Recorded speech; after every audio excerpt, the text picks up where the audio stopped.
¿Alguna vez te has detenido a pensar si la imagen que tienes de Jesús de Nazaret, esa figura central para miles de millones, es completamente fiel a la historia? ¿Qué pasaría si te dijera que algunas de las creencias más arraigadas sobre su vida, sus palabras y su misión han sido cuestionadas, no por detractores hostiles, sino por eruditos y teólogos que dedicaron años a examinar los textos antiguos con una lupa crítica? Hoy te invito a un viaje fascinante y quizás desafiante. Vamos a sumergirnos en las profundidades de la investigación histórica y bíblica para explorar algunas ideas que podrían transformar tu comprensión de Jesús. No te pido que abandones tu fe, sino que la enriquezcas con una perspectiva más amplia, una que se atreve a preguntar, a dudar y a buscar la verdad con honestidad intelectual. Si te quedas hasta el final, te prometo que no solo descubrirás conclusiones sorprendentes de un influyente grupo de estudio conocido como el Seminario de Jesús, sino que también tendrás herramientas para releer los Evangelios con una nueva luz, distinguiendo quizás entre el Jesús de la historia y el Cristo de la fe, o encontrando una síntesis personal entre ambos.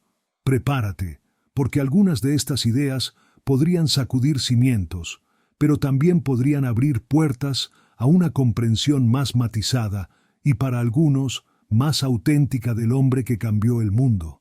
Recuerdo vívidamente mi propia travesía con estas preguntas. Crecí en un ambiente donde la figura de Jesús era presentada de una manera bastante homogénea, casi monolítica. Las historias de la escuela dominical, los sermones, las películas religiosas, todo pintaba un cuadro coherente, poderoso, pero con el tiempo, ciertas preguntas comenzaron a surgir en mi interior, casi como susurros. ¿Cómo era posible que los evangelios, escritos décadas después de su muerte, recordaran con tanta precisión cada palabra, cada gesto? ¿Por qué a veces parecían contradecirse en detalles? Luego, en la universidad, estudiando historia y filosofía, me topé con obras que abordaban la figura de Jesús desde una perspectiva puramente histórica y crítica. Fue un shock. Era como si me hubieran presentado a una persona completamente nueva, o mejor dicho, a la misma persona, pero despojada de varias capas de interpretación teológica que yo había asumido como hechos históricos. Uno de los catalizadores de este nuevo entendimiento fue el trabajo del Jesús Seminar o Seminario de Jesús. Este grupo de eruditos, utilizando métodos históricos y literarios, se propuso determinar qué palabras y hechos de Jesús en los Evangelios podían considerarse auténticamente históricos. Sus conclusiones, a menudo controvertidas, me obligaron a reexaminar todo lo que creía saber. No fue un proceso fácil. Hubo momentos de confusión, de resistencia interna. Pero al final sentí que mi comprensión se había vuelto más rica, más profunda. Y curiosamente, mi aprecio por la complejidad y el poder del mensaje central de Jesús incluso se fortaleció. Esta experiencia personal es la que me motiva a compartir contigo algunas de estas perspectivas, no como verdades absolutas, sino como invitaciones a la reflexión y al estudio personal. Ahora, entremos en materia. El Seminario de Jesús, activo principalmente en las décadas de 1980 y 1990, aplicó un riguroso método de votación entre sus miembros para evaluar la probabilidad de que cada dicho y hecho atribuido a Jesús en los Evangelios fuera auténtico. Usaban cuentas de colores: rojo para Jesús indudablemente dijo esto o algo muy parecido; rosa para Jesús probablemente dijo algo parecido a esto; gris para Jesús no dijo esto, pero las ideas son cercanas a las suyas; y negro para Jesús no dijo esto, representa la iglesia posterior o una tradición diferente. Sus hallazgos desafiaron muchas nociones tradicionales. Vamos a explorar 5 mitos comunes o interpretaciones populares que su trabajo, y el de la crítica histórica en general, ha puesto en tela de juicio. Primer mito. Desmontado. Jesús se proclamó explícitamente Dios o afirmó ser el Mesías en el sentido divino y celestial que luego le atribuyó la Iglesia. La imagen popular de Jesús, especialmente en la teología joánica del Evangelio de Juan, es la de alguien plenamente consciente de su divinidad desde el principio, haciendo afirmaciones directas como «Yo y el Padre uno somos». Juan 10:30. Tradicionalmente se interpreta que Jesús se veía a sí mismo como el cumplimiento directo de las profecías mesiánicas, como el Hijo de Dios en un sentido ontológico, es decir, compartiendo la misma naturaleza divina que el Padre. Pasajes como la confesión de Pedro, «Tú eres el Cristo, el Hijo del Dios viviente», Mateo 16:16, se toman como una confirmación de esta autoconciencia divina. Sin embargo, el Seminario de Jesús y muchos otros eruditos histórico-críticos tienden a ver una evolución en la comprensión de la identidad de Jesús. Argumentan que el Jesús histórico, el profeta itinerante de Galilea, probablemente no usó títulos como Mesías o Hijo de Dios para sí mismo de la manera en que los evangelios posteriores, especialmente Juan, lo retratan. Sostienen que es más probable que Jesús se viera a sí mismo como un profeta, un maestro de sabiduría o el heraldo del reino de Dios, un reino que implicaba una transformación radical de la sociedad y la relación del individuo con Dios, aquí y ahora. Por ejemplo, la famosa frase «Yo y el Padre uno somos», Juan 10:30, es considerada por el seminario como una reflexión teológica de la comunidad joánica tardía, más que una palabra literal del Jesús histórico, botada en negro. Ellos señalarían que en los evangelios sinópticos, Mateo, Marcos y Lucas, que generalmente se consideran fuentes más tempranas o que contienen material más primitivo, Jesús es mucho más reservado sobre su identidad. A menudo habla del Hijo del Hombre en tercera persona, una figura apocalíptica de la tradición judía tomada del libro de Daniel, pero su aplicación a sí mismo es debatida. Cuando se le pregunta directamente si es el Mesías, como en el juicio ante el Sanedrín, Marcos 14:61-62, su respuesta es a menudo ambigua. Tú lo has dicho o yo soy, dependiendo de la traducción y el manuscrito, pero incluso ese yo soy puede no tener la carga ontológica del yo soy, de Juan 8:58. Antes que Abraham fuese, yo soy. El seminario tiende a ver estas afirmaciones más explícitas de divinidad como desarrollos posteriores de la Iglesia primitiva, que reflexionaba sobre la experiencia de la resurrección y trataba de expresar la singularidad y la importancia cósmica de Jesús. Para ellos, el Jesús histórico predicó sobre el reino de Dios, no primariamente sobre sí mismo como una figura divina. Su mensaje era ético y escatológico.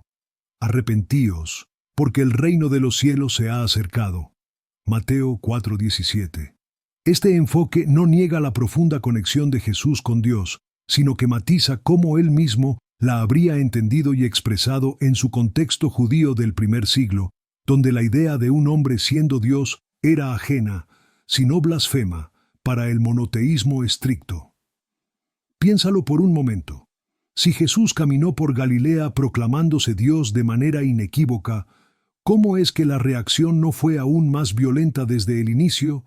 ¿O por qué sus propios discípulos a menudo parecían tan confundidos acerca de su misión? Segundo mito desmontado. Todos los milagros narrados en los Evangelios ocurrieron literalmente como se describen y eran la principal prueba de su divinidad. Los milagros de Jesús son una parte fundamental de su ministerio en los Evangelios. Curaciones, exorcismos, control sobre la naturaleza, caminar sobre el agua, calmar la tempestad e incluso resucitar a los muertos. Para muchos creyentes, estos milagros son la prueba irrefutable de su poder divino y la validación de su mensaje. La Biblia dice, en Hechos 2:22, «Varones israelitas, oíd estas palabras, Jesús Nazareno, varón aprobado por Dios entre vosotros con las maravillas, prodigios y señales que Dios hizo entre vosotros por medio de él». como vosotros mismos sabéis. El Seminario de Jesús y la crítica histórica en general aborda los relatos de milagros con una perspectiva diferente. Si bien no niegan necesariamente que Jesús fuera un sanador carismático o que ocurrieran eventos extraordinarios a su alrededor, tienden a ser escépticos sobre la historicidad literal de muchos de los milagros más espectaculares, especialmente los milagros de la naturaleza. Argumentan que algunas de estas historias podrían ser 1. Parábolas en acción o relatos simbólicos. Por ejemplo, la alimentación de los 5,000, Marcos 6:30-44, podría no haber sido una multiplicación literal de panes y peces, sino una poderosa lección sobre la generosidad, el compartir o la abundancia del reino de Dios, donde todos son saciados. La historia, contada y recontada, pudo haber adquirido un carácter milagroso literal. 2. Desarrollos teológicos, historias que crecieron en la tradición oral para ilustrar el poder y la autoridad de Jesús, magnificando su figura. El caminar sobre el agua, Mateo 14:22-33, podría interpretarse como una afirmación teológica sobre el poder de Cristo sobre el caos, representado por el mar embravecido, similar a como Yahvé domina las aguas en el Antiguo Testamento. 3. Malinterpretaciones o exageraciones. Algunos eventos pudieron tener explicaciones naturales o ser interpretados a través de una lente de fe que magnificó lo ocurrido. En cuanto a las curaciones, muchos eruditos, incluidos algunos del seminario, están más abiertos a la posibilidad de que Jesús fuera un sanador efectivo, especialmente en casos donde la enfermedad tenía un componente psicosomático, algo reconocido incluso en la medicina moderna. En una cultura donde la enfermedad a menudo se asociaba con el pecado o la posesión demoníaca, la autoridad carismática y la fe podían tener efectos terapéuticos profundos. Sin embargo, incluso aquí, distinguen entre una curación y una intervención sobrenatural que desafía todas las leyes conocidas de la naturaleza. Para el seminario, el énfasis de Jesús no estaba en hacer espectáculos para probar su divinidad, sino en restaurar la integridad de las personas y proclamar la llegada del reino. De hecho, en los sinópticos, Jesús a menudo pide a los sanados que no divulguen el milagro, el llamado secreto mesiánico en Marcos, lo que sugiere una reticencia a ser conocido principalmente como un hacedor de milagros. Pensemos en la cita de Mateo 12:39. La generación mala y adúltera demanda señal, pero señal no le será dada, sino la señal del profeta Jonás. Esto sugiere que Jesús mismo era cauteloso con la búsqueda de pruebas milagrosas espectaculares. El seminario votó la mayoría de los milagros de naturaleza en negro, no históricos, y fue más selectivo con las curaciones, dando más credibilidad a las historias de exorcismos y sanaciones de enfermedades que hoy podríamos entender como psicosomáticas o funcionales. La cuestión no es tanto negar la experiencia de lo extraordinario, sino preguntar cómo se interpretaron y transmitieron esas experiencias. Tercer mito desmontado. Jesús predicó un fin del mundo apocalíptico e inminente que fracasó en materializarse. Muchos pasajes del Nuevo Testamento, especialmente en los Evangelios sinópticos y en las cartas de Pablo, parecen indicar que Jesús y sus primeros seguidores esperaban una intervención divina catastrófica y transformadora del mundo en un futuro muy cercano, dentro de su propia generación. Por ejemplo, en Marcos 13:30, Jesús dice: «De cierto os digo, que no pasará esta generación hasta que todo esto acontezca». Y Pablo escribe en 1 Tesalonicenses 4:17 que nosotros que vivimos, que habremos quedado, seremos arrebatados juntamente con ellos en las nubes, para recibir al Señor en el aire. Estas declaraciones han llevado a algunos críticos a decir que Jesús fue un profeta apocalíptico fallido. El seminario de Jesús abordó esta cuestión con matices. Si bien reconocieron que Jesús probablemente sí habló en términos que sonaban apocalípticos, característicos de ciertos movimientos judíos de su tiempo, argumentaron que el núcleo de su mensaje sobre el reino de Dios podría haber sido menos sobre un fin cósmico inminente y más sobre una transformación radical y presente de la existencia humana y social bajo el gobierno de Dios. Algunos miembros del seminario sugirieron que muchas de las predicciones apocalípticas más detalladas y específicas, como las que se encuentran en los discursos escatológicos de Marcos 13, Mateo 24, 25 y Lucas 21, fueron en parte elaboraciones de la iglesia primitiva. Estas comunidades, al ver que el fin esperado no llegaba, la demora de la parusía, reinterpretaron y expandieron las palabras de Jesús para dar sentido a su propia situación, especialmente en el contexto de la destrucción del Templo de Jerusalén en el año 70 dentro de Cristo, evento que muchos vieron como un cumplimiento parcial de estas profecías. El seminario tendió a favorecer la idea de que Jesús proclamaba que el reino de Dios ya estaba irrumpiendo en el presente a través de su ministerio. Frases como «El reino de Dios está entre vosotros», Lucas 17:21, aunque la traducción de entos haimon es debatida. «Entre vosotros» o «dentro de vosotros», sugieren una escatología más realizada o en proceso de realización. Jesús llamaba a un cambio radical de vida, a una nueva forma de relacionarse con Dios y con el prójimo, como si el nuevo orden divino ya estuviera al alcance. Así, aunque el lenguaje apocalíptico es innegable en los evangelios, el seminario propuso que el Jesús histórico pudo haberlo usado de manera más metafórica o simbólica para enfatizar la urgencia y la radicalidad del cambio que exigía, más que para predecir un calendario cósmico literal. Citas como «Buscad primeramente el reino de Dios y su justicia», Mateo 6:33, apuntan a una prioridad existencial y ética, no solo a una espera pasiva del fin. Este debate es crucial. ¿Era Jesús un visionario que se equivocó en su predicción central? ¿O su mensaje sobre el fin era más profundo y simbólico, refiriéndose quizás al fin de un orden injusto y el comienzo de una nueva era de la soberanía de Dios en los corazones y en la sociedad? Ahora hagamos una pausa. ¿Cómo resuenan estas ideas contigo? ¿Te sientes desafiado, intrigado, escéptico? Recuerda, el objetivo no es demoler, sino construir una comprensión más informada. Continuemos. Cuarto mito. Desmontado. Todas las palabras atribuidas a Jesús en los evangelios fueron pronunciadas exactamente por él. Los evangelios están llenos de discursos, parábolas y dichos memorables de Jesús. Tradicionalmente, se asume que los evangelistas, inspirados por el Espíritu Santo, registraron fielmente las palabras de Jesús. Juan 14:26 dice: «Mas el Consolador, el Espíritu Santo, a quien el Padre enviará en mi nombre, Él os enseñará todas las cosas y os recordará todo lo que yo os he dicho». Esto se ha interpretado como una garantía de la precisión verbal de los evangelios. El seminario de Jesús puso esto bajo intenso escrutinio, utilizando criterios como la atestación múltiple.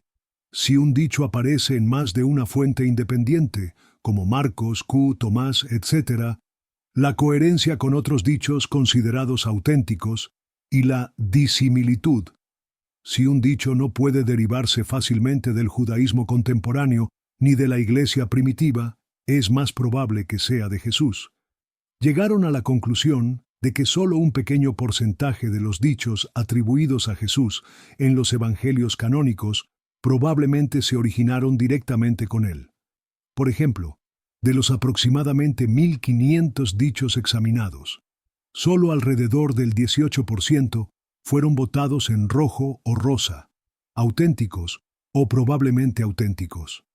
Esto no significa que el resto sea falso, en un sentido malicioso, sino que muchos dichos probablemente representan 1. Paráfrasis o resúmenes de lo que Jesús enseñó. 2. Interpretaciones y aplicaciones de sus enseñanzas por parte de la Iglesia primitiva para abordar nuevas situaciones. 3. Profecías cristianas pronunciadas en nombre de Jesús resucitado. En la Iglesia primitiva se creía que el Espíritu Santo continuaba hablando a través de los profetas, y estas palabras podían ser atribuidas a Jesús. 4. Material tradicional que circulaba oralmente y que evolucionó antes de ser puesto por escrito. Los evangelios, desde esta perspectiva, no son transcripciones literales, sino testimonios de fe que interpretan y proclaman el significado de Jesús para sus respectivas comunidades. Por ejemplo, el Sermón de la Montaña, Mateo 5:7, es visto por muchos eruditos no como un único discurso pronunciado por Jesús en una ocasión, sino como una compilación magistral de enseñanzas de Jesús, algunas auténticas, otras desarrolladas, que Mateo organizó temáticamente. El Evangelio de Juan, con sus largos discursos teológicos y su elevado lenguaje, «Yo soy la luz del mundo, yo soy el camino, la verdad y la vida», es considerado por el seminario como el que contiene la menor cantidad de palabras literales del Jesús histórico, representando en cambio una profunda meditación teológica de la comunidad joánica sobre la persona y obra de Cristo. Esto puede sonar desconcertante, pero considera cómo funciona la memoria y la tradición oral. Incluso hoy, si varias personas presencian un evento y lo cuentan, obtendremos versiones diferentes, todas intentando ser fieles al espíritu de lo ocurrido. En el mundo antiguo, la autoría y la cita directa se entendían de manera más flexible. Un discípulo podía resumir o reinterpretar las enseñanzas de su maestro para una nueva audiencia, creyendo que estaba siendo fiel a su intención original. Lo importante para el seminario es que, incluso con un corpus reducido de dichos auténticos, emerge un perfil distintivo de Jesús como un sabio provocador, un narrador de parábolas subversivas y un heraldo del reino que desafiaba las convenciones sociales y religiosas de su tiempo. Dichos como «ama a tus enemigos», Mateo 5:44, Lucas 6:27, botado en rojo, o las parábolas del buen samaritano, Lucas 10:30-37, botada en rojo, y la semilla de mostaza, Marcos 4:30-32, botada en rojo, encapsulan un mensaje radical que retuvo su poder incluso a través de la lente interpretativa de los evangelistas. Quinto mito desmontado. El nacimiento virginal y la resurrección corporal de Jesús ocurrieron exactamente como los describen los relatos evangélicos más detallados y son hechos biológicos físicos comprobables. Dos pilares de la fe cristiana tradicional son el nacimiento virginal de Jesús, Mateo 1:2, Lucas 1:2, y su resurrección física de entre los muertos, narrada con variaciones en los 4 evangelios. Se consideran eventos milagrosos únicos que subrayan la divinidad de Jesús y el poder de Dios sobre la vida y la muerte. 1 Corintios 15:14 afirma: «Y si Cristo no resucitó, vana es entonces nuestra predicación, vana es también vuestra fe». El Seminario de Jesús, al igual que muchos teólogos liberales y críticos históricos, trató estas narrativas con escepticismo en cuanto a su historicidad literal como eventos biológicos o físicos observables. Respecto al nacimiento virginal, señalan que solo Mateo y Lucas lo mencionan, y sus relatos son bastante diferentes y difíciles de armonizar. Marcos, generalmente considerado el evangelio más antiguo, y Juan, el más tardío teológicamente, no mencionan un nacimiento virginal. Pablo, el primer escritor del Nuevo Testamento, tampoco lo hace. Argumentan que las narrativas del nacimiento virginal podrían ser desarrollos teológicos tardíos, creados para enfatizar la singularidad de Jesús y su origen divino, posiblemente influenciados por paralelos en el mundo antiguo, donde héroes y figuras divinas a menudo tenían nacimientos extraordinarios. La cita de Isaías 7:14, «He aquí que la Virgen concebirá», es vista por muchos eruditos como una reinterpretación cristiana de un texto hebreo, donde la palabra alma significa joven mujer o doncella, no necesariamente virgen en el sentido técnico, para darle un sentido profético al nacimiento de Jesús. Para el seminario, la creencia en el nacimiento virginal no era parte del mensaje original de Jesús ni de la predicación más temprana de la Iglesia. Respecto a la resurrección, este es un tema aún más complejo y central. Si bien todos los evangelios culminan en la resurrección, los detalles de las apariciones, quién vio qué, cuándo y dónde, varían considerablemente. El seminario de Jesús no llegó a un consenso único sobre la resurrección, pero muchos de sus miembros tendieron a dudar de una resucitación física del cuerpo de Jesús. Es decir, que el cadáver en la tumba volvió a la vida biológica. Algunos sugirieron que las experiencias de resurrección de los discípulos fueron visionarias, encuentros espirituales profundos con el Jesús exaltado, que transformaron su desesperación en una fe audaz. Estas visiones habrían sido tan poderosas y reales para ellos que las describieron con el lenguaje de la aparición física. Otros enfatizaron que el testimonio más antiguo de la resurrección, el de Pablo en 1 Corintios 15:3-8, que Cristo murió por nuestros pecados, que fue sepultado y que resucitó al tercer día, y que apareció a Cefas y después a los 12, habla de apariciones, opte en griego, que puede referirse a visiones, y no se centra en la tumba vacía, la cual es prominente en los evangelios, escritos después. La idea no es necesariamente negar que algo extraordinario sucedió después de la crucifixión de Jesús, algo que convenció a sus seguidores de que estaba vivo y que Dios lo había vindicado. La pregunta es la naturaleza de ese algo. ¿Fue un evento físico en el espacio-tiempo o una experiencia espiritual trascendente que luego se narró utilizando imágenes físicas? Para muchos en el seminario, el significado de la resurrección, la victoria sobre la muerte, la presencia continua de Cristo, la inauguración de una nueva creación, es más importante que los detalles físicos de cómo pudo haber ocurrido.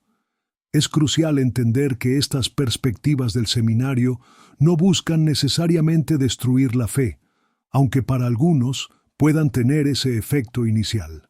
Muchos eruditos que adoptan estas visiones críticas siguen siendo personas de fe, pero su fe se basa menos en la literalidad de cada detalle bíblico y más en el impacto transformador del mensaje y la persona de Jesús, y en la experiencia continua de la comunidad creyente. Argumentarían que la verdad religiosa o teológica de una historia no siempre depende de su exactitud histórica factual. Una parábola, por ejemplo, puede transmitir una profunda verdad espiritual sin ser un relato de un evento real. Entonces, ¿dónde nos deja todo esto? Hemos explorado cómo el seminario de Jesús y la erudición crítica han desafiado ideas comunes sobre la autoproclamación divina de Jesús, la naturaleza de sus milagros, sus predicciones apocalípticas, la literalidad de sus dichos registrados y los relatos de su nacimiento y resurrección. Estas no son las únicas interpretaciones, y el seminario mismo fue y es objeto de muchas críticas, tanto de eruditos conservadores como de otros enfoques críticos. Sin embargo, su trabajo nos obliga a enfrentar preguntas importantes, nos empuja a ser lectores más conscientes y críticos de los textos bíblicos, a apreciar su complejidad, sus múltiples capas de significado y el proceso histórico de su formación. Nos recuerda que los evangelios no cayeron del cielo completamente formados, sino que son producto de comunidades vivas que luchaban por entender y proclamar el impacto de Jesús en sus vidas y en el mundo. Ahora te toca a ti. No te pido que aceptes ciegamente lo que el seminario de Jesús concluyó, ni que descartes tu fe o tus convicciones previas. Lo que te invito a hacer es a considerar estas perspectivas como parte de un diálogo más amplio. Te animo a investigar por tu cuenta, a leer los evangelios con nuevos ojos, quizás con un buen comentario bíblico que presente diversas interpretaciones. Cuestiona con respeto, busca con honestidad y trata de discernir qué resuena como verdadero y significativo para ti en tu propio camino espiritual. ¿Alguno de estos mitos desmontados te ha sorprendido particularmente? ¿Hay alguna conclusión del seminario con la que discrepes profundamente? ¿O alguna que te parezca liberadora? Me encantaría conocer tus pensamientos y reflexiones en los comentarios. Si esta exploración te ha parecido valiosa y quieres seguir profundizando en temas que desafían y enriquecen nuestra comprensión de la fe y la historia, considera suscribirte a este canal y compartir este video con otras personas que puedan estar interesadas en este tipo de discusiones. No tengas miedo de las preguntas difíciles. A menudo son el umbral hacia una comprensión más profunda. Para cerrar, quiero dejarte con una reflexión.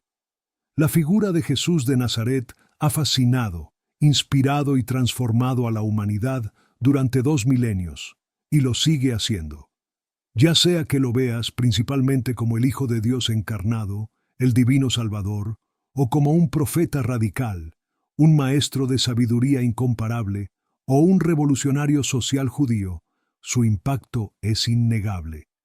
Las enseñanzas centrales que la mayoría de los eruditos, incluidos los del Seminario de Jesús, atribuyen al Jesús histórico, el amor radical a Dios y al prójimo, incluso a los enemigos, la compasión por los marginados, la justicia para los oprimidos, la llamada a una confianza radical en la generosidad de Dios, la proclamación del reino como una realidad transformadora aquí y ahora, conservan un poder inmenso.